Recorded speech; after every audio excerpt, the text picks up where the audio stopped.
This video is just going to be a fun look back at every Ultimate character's first year. There isn't really an end goal beyond that. Some character segments will be more analytical or personal, I'll have more to say about some than others, sometimes I'll be more positive or critical, etc. Now, as you might imagine, the roster size makes a video like this somewhat difficult, so I'm going to have to keep the pace pretty snappy on these. To top things off, I'll have some guests popping by, who I'm very happy and excited to work with. You'll see their information displayed during their character segments as well as in the pinned comment on this video, and I heavily encourage you to check them out and subscribe to their content if you like it. Maybe do the same here. Let's get into it!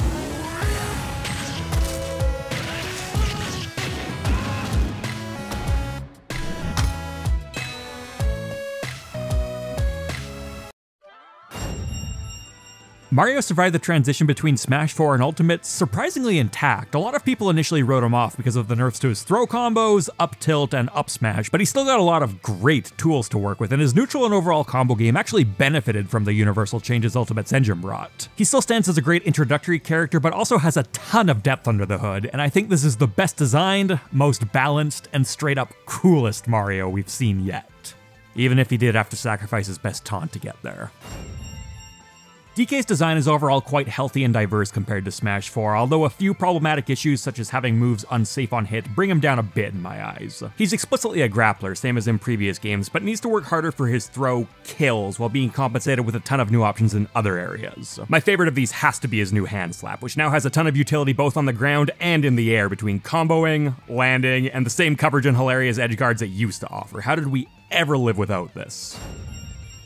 With Link teased as the Breath of the Wild incarnation right from Ultimate's first announcement, a lot of people expected a total overhaul of his design, and while we didn't quite get this, the end result was still an incredibly fresh take on the character. The strongest nods to his newest outing were a completely redesigned bomb and the removal of his tether grab, which contribute to a Link who feels remarkably creative and nimble compared to earlier iterations, despite relatively few moves being changed in significant ways. He's become one of my most played characters in Ultimate, but is also one of the fighters whose meta I suspect will evolve the most over the next few years, and my hands absolutely are not going to be able to keep up. I just wanted to play the hero from my favorite adventure game, dude. I did not sign up for this.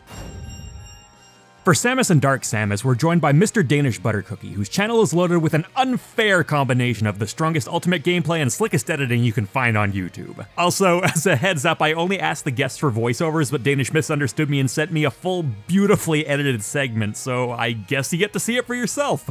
I have played Samus for a very, very long time. Back in Smash 4, Samus's general gameplay surrounded dash attack. You could literally do everything out of dash attack. It was so stupid you could even kill at 0 from dash attack. And I loved it. I literally modded in my own colors for Samus. The homie Sakurai messaged me and asked if he could borrow my ult for Ultimate, and I was like, sure fam. And what do you know, my Samus ult is in Smash Ultimate. But you know what? Her game isn't surrounded by dash attack anymore. It's Charge Shot. Charge Shot is a combo starter and a combo ender. But I choose to play Samus's Echo Fighter Dark Samus as a throwback to the ult that I chose in Smash 4. Also because she has more swag. Yoshi kind of went through the same ringer as he did in Smash 4, with people extremely positive on him initially, but dropping off over time. I think he landed in a better spot this time though, and while his fundamental gameplay isn't that different from Smash 4 barring a few tweaks, he seems to have at least one good tool for nearly every situation. Still kinda wish they'd replace Egg Roll with something functional though. Kirby's fate was uncertain at the start of Ultimate, although he dropped into low tier fairly quickly. That said, low tier isn't the same death sentence this time around, and with a slew of recent buffs, Kirby actually has some real stuff going for him. I'd still love to see a legitimately great Kirby return, since seeing him in tournament would be a strong gateway into the competitive scene for the massive amount of casual players who use him, but I still honestly think he can get work done. Fox is still very good in Ultimate, but does feel a bit like a watered-down version of his Smash 4 counterpart. To date, still my favorite design for the character. That said, down tilt is now a pretty potent combo starter, and his shine notably got at least a bit of its old glory back, which is greatly appreciated and definitely leads to some cool moments. This isn't the most unique take on Fox we've seen, but I'd be lying if I said he wasn't fun.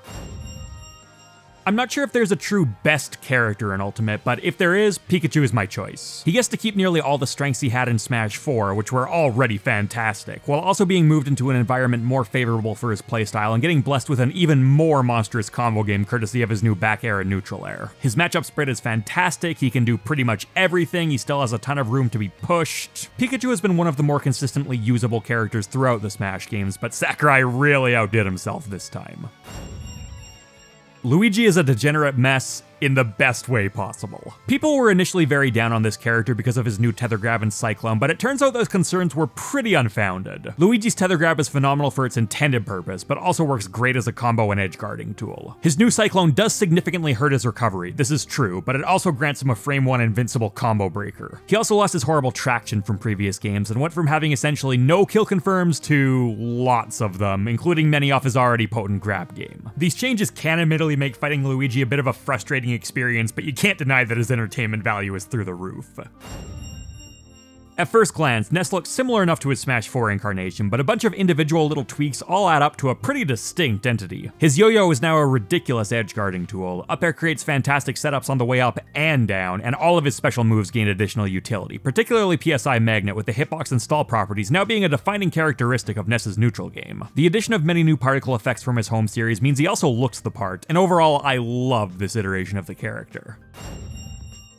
Captain Falcon is a bit of a mixed bag in Ultimate. On one hand, his punish game is among the most technical and flashy we can find in the game, and he's as big a crowd favorite as he's ever been as a result. On the other hand, a lot of nagging hitbox and hurtbox issues drag him down, but most damaging of all, he doesn't feel fun to run around with due to poor ground attributes, including a slow initial dash and a turnaround animation that actually forces him backwards at the beginning. Considering he's supposed to be a speed demon character, this is unacceptable design, and I really do hope to see it get fixed. Falcon mains have some legitimate gripes with the character, despite everything he does bring to the table. As of making this video, opinions are mixed on exactly where Jigglypuff stands, both due to general community indecision on her as well as some potent buffs that haven't fully had time to play out. I can say that Nintendo seems to have done a solid job of making her usable without feeling overly oppressive, and bringing additional utility to long-standing bad moves like Sing and Rollout goes a long way towards making her feel complete. She still seems like a strong candidate for a moveset overhaul down the line, but does do a good job fitting into the restrictions that Ultimate had to work with.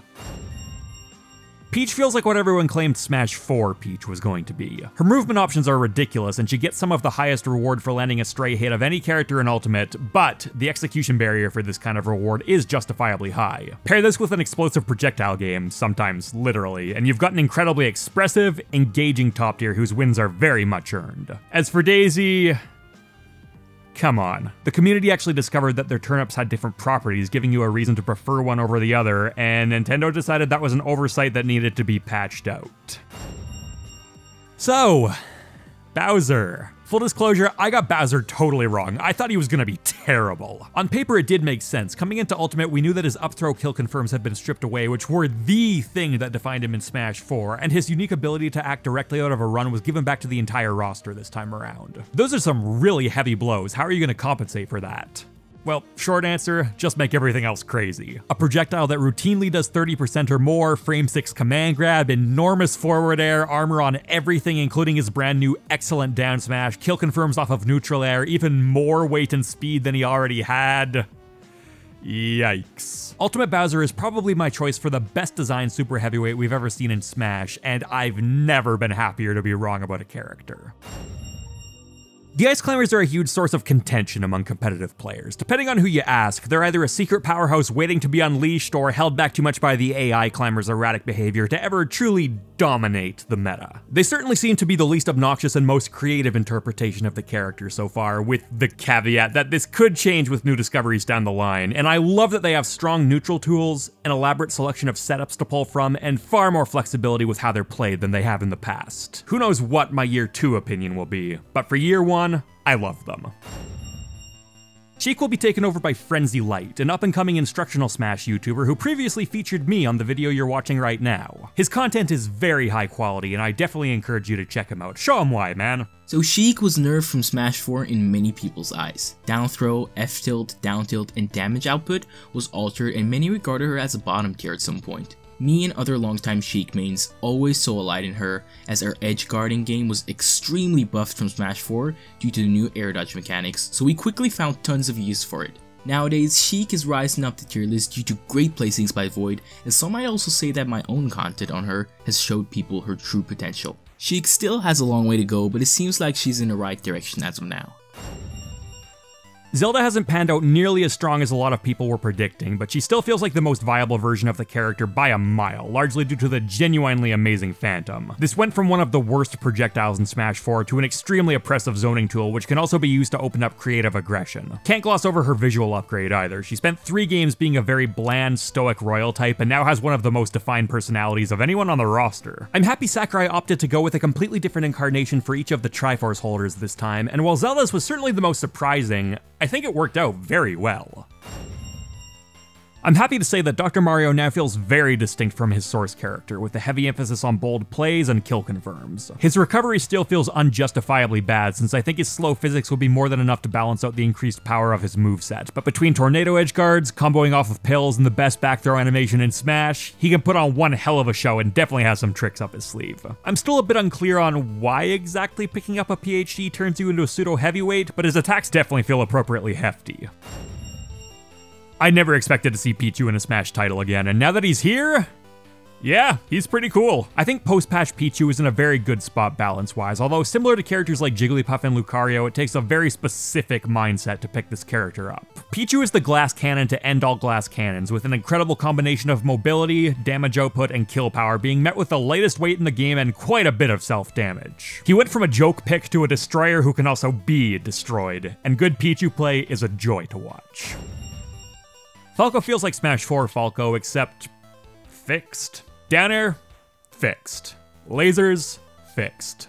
Up tilt, oh god, go back. Falco plays like a very honest or even somewhat mediocre character right up until the moment he hits you, when you realize that his damage output is kind of insane. He still deals with a below average neutral and can struggle to kill if you go outside of his up tilt kill confirm window, not helped out by his back and up throw, still having non-functional laser hits after so many years. Overall though, little annoyances aside, Falco's in a good spot and is a ton of fun. Marth is a character of extremes in Ultimate, more so than ever. He can literally kill you at 20% with a perfectly spaced dancing blade, but it's also not unusual at all to see opponents live well past typical kill percentage. His tippers feel very hard to land this time around, his up throw was nerfed heavily from Smash 4, and his phenomenal jab combos, including kill confirms, were completely removed due to a universal change in how Ultimate handles jabs. The spotlight has moved to Lucina as a result, the picture of consistency with a large collection of simple, strong, efficient sword attacks. These characters have gained a reputation for being somewhat boring, but I don't agree with this, and in any case, we started seeing more and more intricate techniques bleeding into their gameplay recently, and I expect to see that trend continue. I'll be passing young Link duties over to Hanky, an excellent content creator for Armada Esports, an all-around great guy that you likely know from his Myth Smashers and Move Tier List series. All yours! Young Link is recognized as one of the best zoners in Ultimate, as he made a huge jump from where he was in Melee. The reason he's very difficult to fight against is that he doesn't have the weaknesses that most other zoners have. Usually you can beat zoners by getting in their face, but Young Link's fast frame data and insane mobility make it very difficult for his opponent to find an opening. The only thing he lacks in comparison to regular Link is the range and power of his sword attacks. Personally, I think people are sleeping on this character because he lacks top level representation, but he's very stylish in the right hands. Ganondorf tends to split people into two camps, those who want a total overhaul of his design, and those that want the iconic Smash character preserved. I'm unabashedly in the first camp. This is absolutely the closest we've seen yet to a true representation of the King of Evil. The sword smash attacks go a long way there, but I'd still like to see a proper canonical rebuild from scratch down the line. Ganondorf is also a great case study that shows the limitations of just buffing a character by increasing their move's power over and over. While this is definitely the most viable he's been in quite some time, he's nowhere near a top tier threat, and this is with one of the most absurd set of attacks we've ever seen thrown onto a character. Are you really gonna make forward smash or neutral air stronger? Having said all that though, is Ganondorf fun? Yeah, okay, he's pretty fun. Mewtwo is one of the most fun characters in the game for me right up until the moment he gets hit, where he then becomes one of the least fun. The removal of air dodge spam made Mewtwo one giant target in the air, and while that may be an acceptable glass cannon design, sticking a big hurtbox back onto his tail isn't. This is obnoxious and needs to go. I thought we ditched this back in Melee. All that said, the buffs to Mewtwo's Shadow Ball, Forward Tilt, and Disable have added up to make him a true offensive powerhouse, and I think we're gonna see some great things from this guy over the years. He's still got a lot to offer. Now this This is Roy. He's fast, he's strong, he's stylish, he's mobile, and he will kill you. Almost everything Roy has just kind of works this time around, and he's been done an incredible amount of justice. And then we get to Chrom, who I can honestly say the same about. This is what I hoped all the Echo fighters would pan out to be. There have been regular shifts in opinions about which one of these two is better, and there are strong reasons to prefer one over the other, all with very minimal programming required. I definitely consider both of these characters to be huge success stories in Ultimate. I thought Mr. Game & Watch was somewhat underrated in Smash 4 as well as at the start of Ultimate, but he's certainly not underrated now. Mr. Game & Watch has undergone some of the most extensive changes among longtime Smash veterans, and while his archetype is still fundamentally the same, he's got a lot of new quirks, most notoriously his absurdly, ridiculously, stupidly good up B that earned the top slot on my recent Best Of video. He's got a weird, polarized matchup spread because of his unorthodox moveset, and has turned out to be a phenomenal counterpick character as a result. Pre-release, the community thought that Meta Knight could be back to his former glory in Ultimate, I say as if he was bad in Smash 4, but that's never quite worked out. I like the route they took with him in theory, putting less of an emphasis on dash attack and more on general swordsmanship, but it feels like he could use a bit more oomph in some areas, even though I do think he still has plenty of solid tools. Fix this forward air though. That's pretty dumb. Taking over for Pit, we're joined by someone you've likely heard of, but not necessarily through Smash, TierZoo, the man who brilliantly merges competitive video games with the natural world and also happens to be a longtime Pit main. What you got, man? I was really hoping for a lot for Pit's transition to Ultimate. In the transition from Brawl to Smash 4, many of his best moves were nerfed. So I was really hoping that, similar to how Kirby regained his melee dash attack, maybe Pit would get his infinite ranged arrows, lightning quick smash attacks, invincible mirror shield, and powerful single hit forward air back from his Brawl iteration. Unfortunately, aside from minor tweaks, Pit got basically no moveset changes in the transition to Ultimate. I mean, sure, he received the universal landing leg buffs, and did get many of his moves' hitboxes fixed so that they work better, but he didn't get anything game-changing. The hitboxes for many of his attacks, particularly his aerials, still don't match the range of his sword, and although it's not as bad as it was in Smash 4, many of his attacks are still less reliable than they need to be. Still, arrow snipes are as fun as they've ever been, which is why I just can't quit playing Pit. And I'll stick with Dark Pit, my own main in Ultimate. The approach taken here was interesting, with less of Dark Pit's moves remaining distinct from his source character compared to Smash 4, but his arrows becoming more distinct, aka a hell of a lot better. This change was so impactful that I think there's more reason than ever to have a strong preference between the characters, with my preference led by the stronger neutral presence and higher kill power of his silver bow. The Pits absolutely did have some of their issues fixed this time around, but still have some questionable design decisions that I want to see addressed, but there's so much fun to move around and pursue opponents with that I similarly can't quit Dark Pit. No matter how many times people phase right through his nair. This one honestly took me by surprise. With the removal of Zero Suit Samus's throw combos and consistent platform ladders, it really seemed like she should have been dead on arrival, but this clearly didn't turn out to be the case. She was never that easy to categorize into a definitive archetype, but in Ultimate plays closer to a keep-away character with plenty of zoning tools, kill confirms, and a virtually non-existent disadvantage state in a game where trying to land is a legitimate struggle for much of the roster. Now, I still don't fully trust that at least some of her reputation isn't coming from the fact that one of the best players in the world uses her, but she's clearly in no way bad. In my Smash 4 retrospective, I speculated that Waft was holding Wario back because it was so good that they had to make the rest of his tools weak to compensate, and overdid it. Well, this is what happens when he keeps wafting its a proper moveset on top of it. Ultimate Wario is one of my favorite characters to watch ever, largely helped out by a bunch of new moves that not only have additional functionality, but also just look way better. I especially appreciate the new forward tilt and dash attack animations, which feel much more like how Wario should have been played right from the start.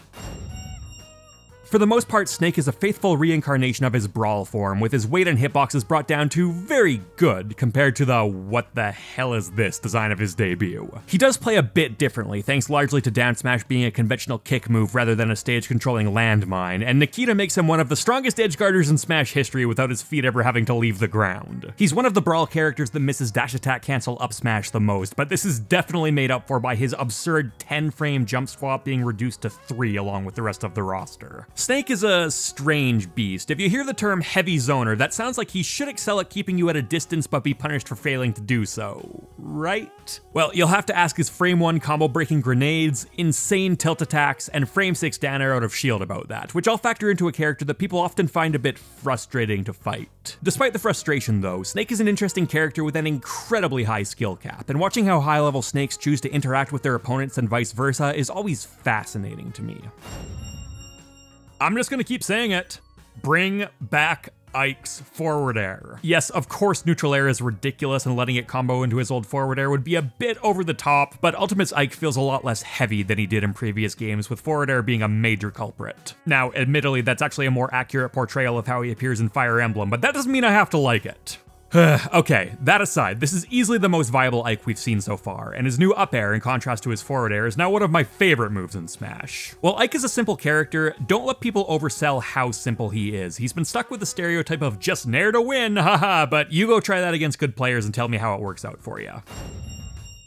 Pokemon Trainer is everything I hoped for. A versatile, expressive, good character that gets valid use out of every one of the starters. The typical flow is to begin with Squirtle, switch to Ivysaur after your early percent combos, and change to Charizard to seek out kills, but there are plenty of good trainer players out there and they all warp this game plan in their own ways. This is far from a rigid flowchart. This character started with Ivysaur as the clear showstopper and Charizard often shunted to recovery duty, but a series of balance patches leveled the playing field and created one of my all-time favorite Smash characters, even if the time investment required to play them is far too high for me. Diddy is an interesting case. While he does suffer a bit from watered down Smash 4 syndrome, I really don't think he seems bad. He dropped down the ladder enough for many old Diddy mains to stop using him, but that doesn't always tell the full story, and I could definitely see this little guy seeing the spotlight again at some point. I also love his new dash attack utility. Seeing previously bad moves get buffed is one of my favorite things about a new Smash game. Similarly, I'm not really sure what to make of Lucas this time around. He was already a relatively specialized character in Smash 4, and Ultimate removed many of his most obvious strengths, but granted him plenty of little tweaks as well. It's gonna take a while before we have a solid grasp on where this character stands. He's got plenty of territory left to explore, and his rope snake shenanigans might be kinda crazy. There's been a lot of talk about how far Sonic has fallen, but I really am not sure that he's as bad as a lot of people say. Yes, he can't spend the entire game spin dash canceling anymore, and up air obviously has issues linking together, but he still has a lot of individually good moves, and the ability to attack out of a run is obviously pretty beneficial to the fastest runner in Smash. Sonic still forces you to play his game, and while that game may not be as obviously good as in Smash 4, said thankfully, I'm also not convinced we figured out how good it can be.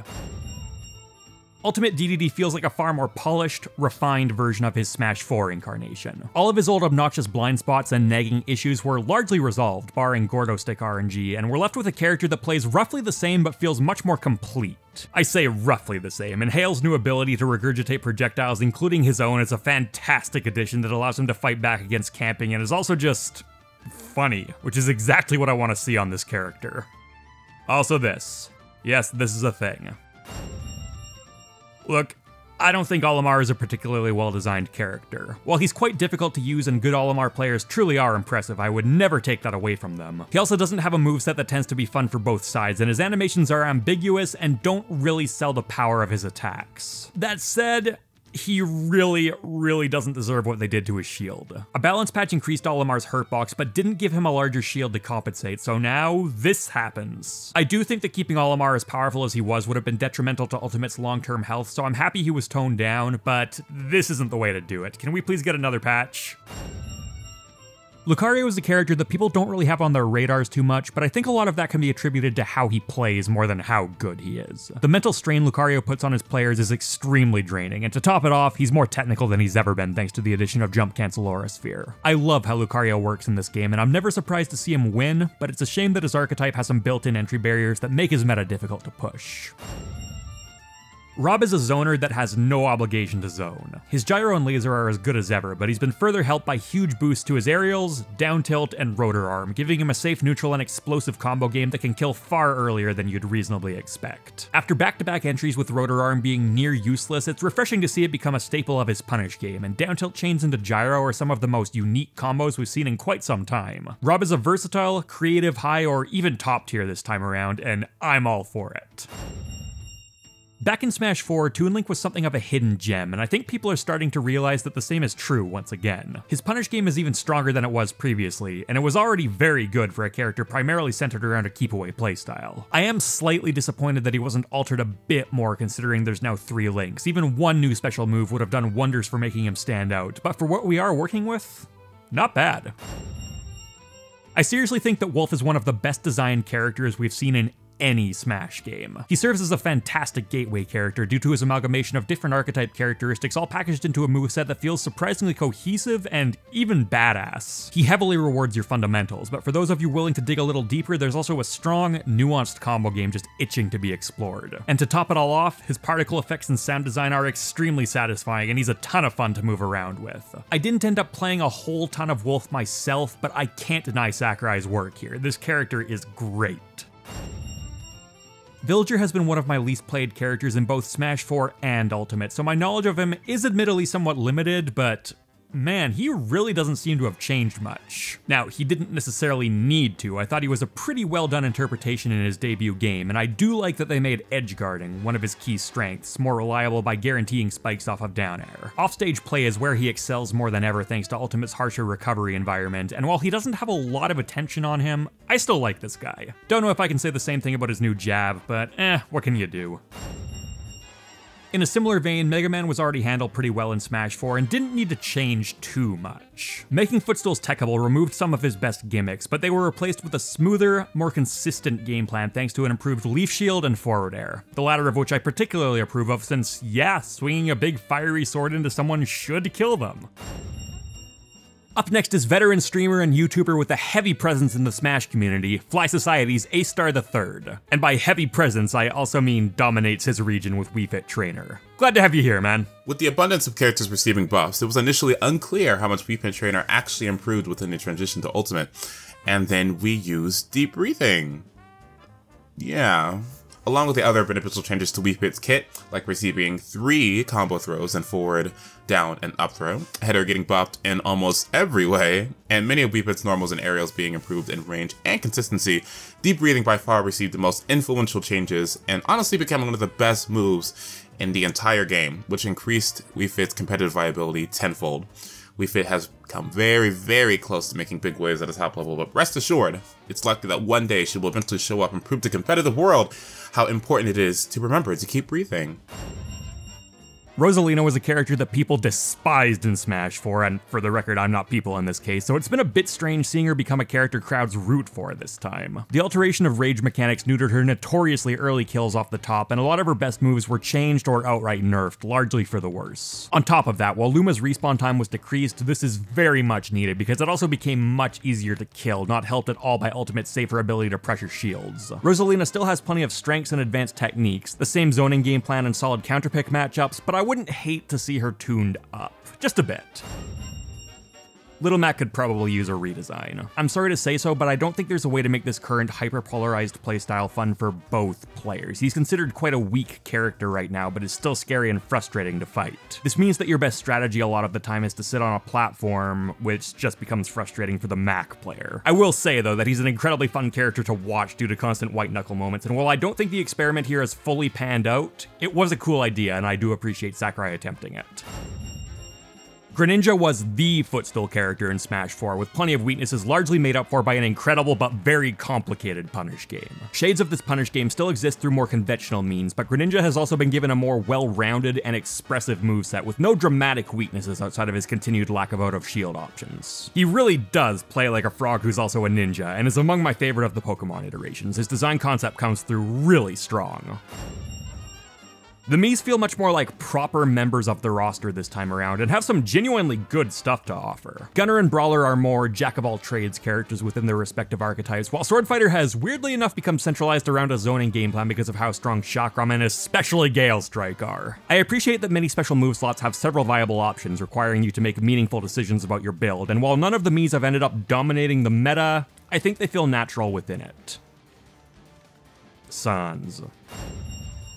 For the first several months of Ultimate, I saw plenty of comments saying that, for example, Nairo should pick a stronger character because Palutena just didn't cut it, but people have turned that opinion around pretty hard. She still doesn't have the world's best ground normals, but the changes to her aerials, which mostly just amounted to the typical landing leg ultimate shaved off for everyone, radically transformed her kit and made essentially all of them top 10 contenders. Her neutral air in particular stands out as the best one in the game to me, and I think it's only going to get better as people optimize its more niche uses. Now, she's recently started to become the target of some negativity among competitive Smash players, so let me combine a few earlier points because this cycle is kind of predictable. I'm not in the negative crowd, and see how far you actually get just spamming neutral air. Oh man, speaking of buffed Smash 4 veterans, Pac-Man was kind of a mess in his debut game. He was an extremely creative zoner with a high skill cap, but was held back by an abysmal grab game and over-centralization around a few moves. Now, he's got one of the best grabs that leads into throw combos, shockingly good forward and down airs, and still gets to keep most of the strengths he had to begin with. Yes, trampoline is a bit worse and his up tilt exists now, but Pac-Man overall feels like the full package this time around, like what Smash 4 was building up to.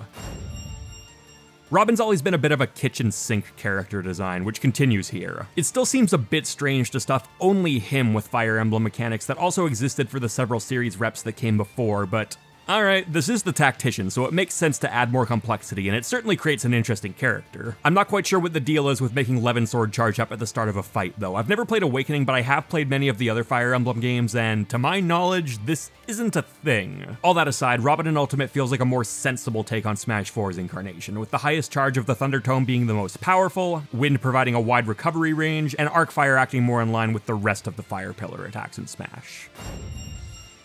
Shulkmane's got to ditch a lot of the incredibly advanced tech they previously had to use to get around his sluggishness because he simply became an overall more safe, intuitive, powerful character right out of the box thanks to frame data buffs and his killer new Monado wheel. Shulk's defining traits in Ultimate are a giant sword, on-the-fly stance changes, and free escapes from combo scenarios. And if you think this all sounds pretty good, you're right. I think Shulk is very strong this time around and is poised to go up the tier list if anything.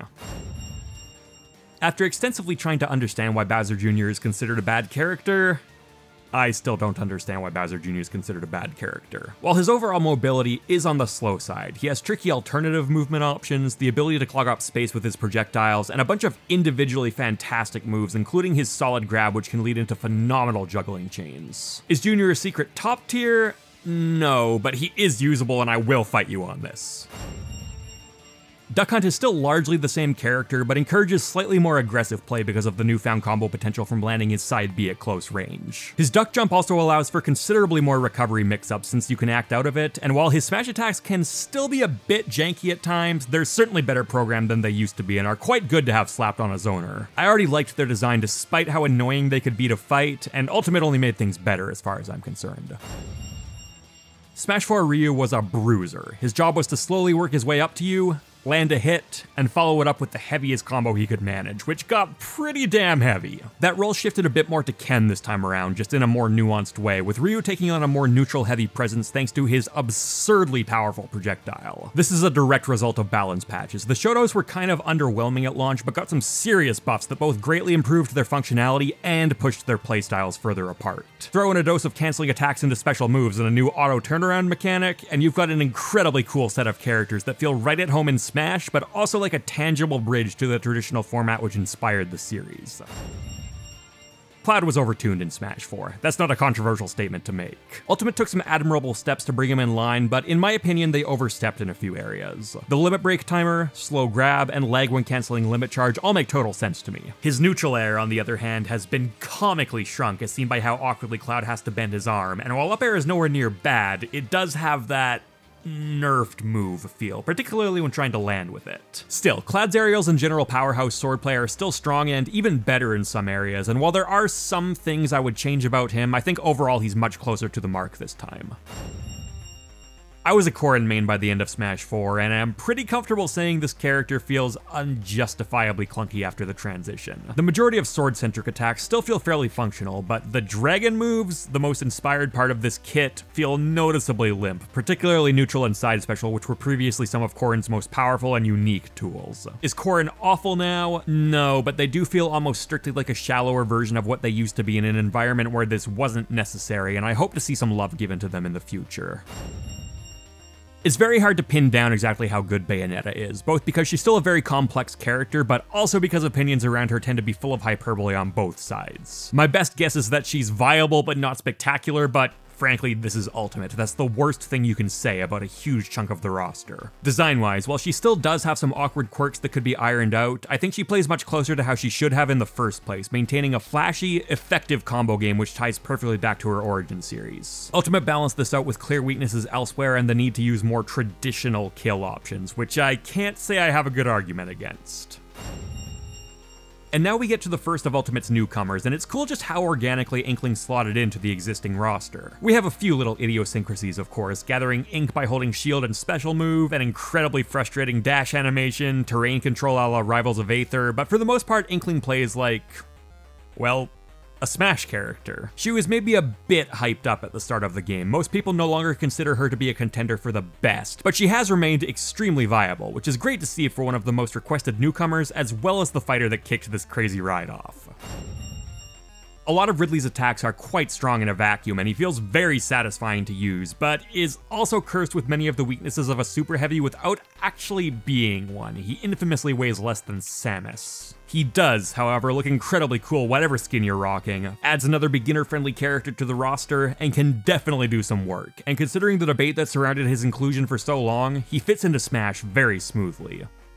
This taunt is so good, look at it.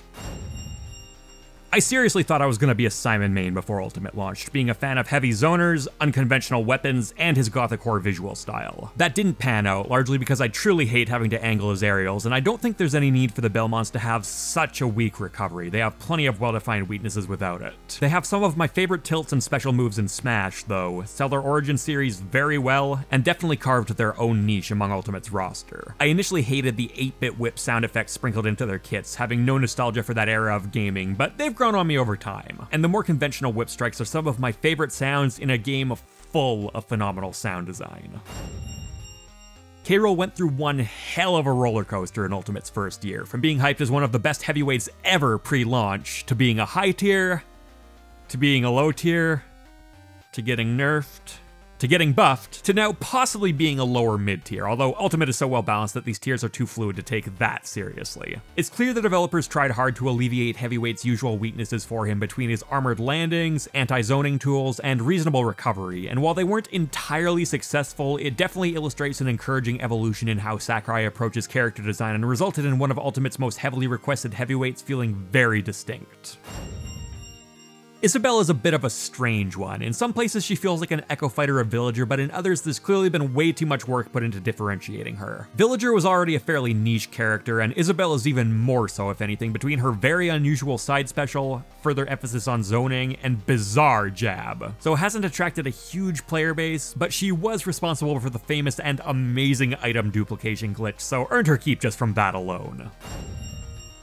Incineroar is a walking ball of above average to exceptional attacks, but he's been cursed with the slowest physics in Ultimate, which overly restrict his ability to properly utilize them. Similar to King K. Rool, he's a heavyweight who got some of the archetype's traditional weaknesses addressed, with a passable recovery, combo-breaking lariat, and especially revenge, which prevents projectile spam and creates some ambiguity while landing. These didn't add up to a top tier by any means, but he is terrifying to fight, and Incineroar perfectly sells the wrestling heel persona he carried over from the Pokemon series. For Piranha Plant, I'm joined by IntroSpecktive, a man who needs no introduction in the world of Smash YouTube and one of the key inspirations behind my decision to first buy a capture card. Here we go! When Plant was first revealed, no one knew what to think. It was certainly the most left field addition ever in Smash, and yet despite the weird choice, I think Plant has cemented his place onto the roster. Not only as a competitor with some pretty impressive tournament results, but as a character that's loved by a lot of players. The Plant gang has been dedicated since day one, and I've even found myself maining him. From the famous Patooey, his trusty up throw kill, ledge trapping ability, or I'm about to head out memed up B, Plant has proven to be one of the most unique and wacky designs yet, and I for one think that this game could benefit more from characters like Piranha Plant. Joker was actually considered a bit underwhelming when he arrived as Ultimate's first true DLC character, but this opinion didn't hold up for long after MK Leo, the world's best player, picked him up and showed off what he was capable of in the right hands. Joker is the first true dagger fighter in Smash, and feels as nimble and safe as you'd expect from this type of character. This is further bolstered with an excellent combo game, including multiple kill confirms from the air and ground, a solid recovery, and minimal disadvantage state and safe edge guarding courtesy of downward aimed gun. Then Arsene comes out to play. Hey, remember when a bunch of people wanted Hero banned? Alright, it's not a totally baseless concept, particularly because of the language barrier issue, but I never thought that having randomness as part of your character design makes you unfit for competition, and the community came around to the same conclusion. Hero is a detailed, bizarre character that really does feel like an RPG protagonist dropped into a platform fighter, and while I personally can't stand trying to use the command menu, his mains love that aspect of his kit, and I can't deny that it's a cool idea. After so many years, Banjo and Kazooie finally make their way back to a Nintendo console, and in the ultimate celebration of video games at that. It's absolutely beautiful. I assume. Yeah, I never actually played their games, but I did love seeing how happy it made everyone who grew up with them. Compared to typical DLC newcomers, Banjo-Kazooie is very straightforward. The closest thing they really have to a gimmick is Wonder Wing's feather resource, and even that is entirely self-contained within one move. Despite their initially simple appearance though, there's a good amount of room for this character to grow over time, and they're easily one of the most charming members of Smash. And finally, we're left with Terry, a surprise hit among Ultimate fans. While King of Fighters and Fatal Fury are far from indie titles, they're also not exactly ingrained with Ultimate's audience, at least in North America, and the initial reception to Terry's announcement wasn't that excited over here. Now that he's out, though, he might be the most well-received DLC character in Smash history. He's incredibly fun, powerful, flashy, complex, and even funny, and despite how little I like playing the Shotos, I still have a blast with this guy. He's very much his own thing. I can't promise this goodwill is going to last. Terry is the kind of character I could easily see someone breaking down the road, but for the moment, he's a breath of fresh air, clearly helped by Sakurai's personal love of the series he came from. Sakurai's arcade days at the King of Fighters cabinet partially inspired the creation of Super Smash Bros. After defeating an opponent so badly that he felt guilty and wanted to create a more accessible style of fighting game. We should all be very thankful to the King of Fighters series, as without it, Smash might not even exist in its current form, and it feels so appropriate for its most iconic character to join the series it contributed to so many years later. Speaking of being thankful though, I want to give a huge thanks to the fantastic creators and players who joined me in today's video. As a reminder, I've pinned all their information to the top of this video's comments. Please go show them some love on my behalf. And of course, thank you all for making it through this marathon, and hey, if you liked it, why not leave a like? Everyone has had dramatically different experiences with Ultimate's roster, so let me know yours in the comments. Before you do that though, be sure to subscribe and hit that notification bell for more Smash content. Follow me on Twitter at MrMockRock to see what I'm up to, and check me out on Patreon for exclusive content, to join the community on Discord, as well as for other cool rewards. Later, people!